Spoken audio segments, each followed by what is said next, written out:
you want to grow your business, you need Google Ads. Google Maps can get you leads. Social media can get you leads.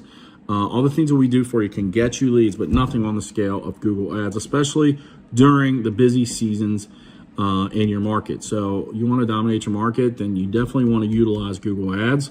Our philosophy is real simple. We want to use Google Ads to help you grow, and that growth is determined by what you're able to invest. The more you can invest, the more we can help you grow. Don't run Google Ads at a $300 to $500 a month budget. You're throwing money away. You need to be at about $750 plus. Get there.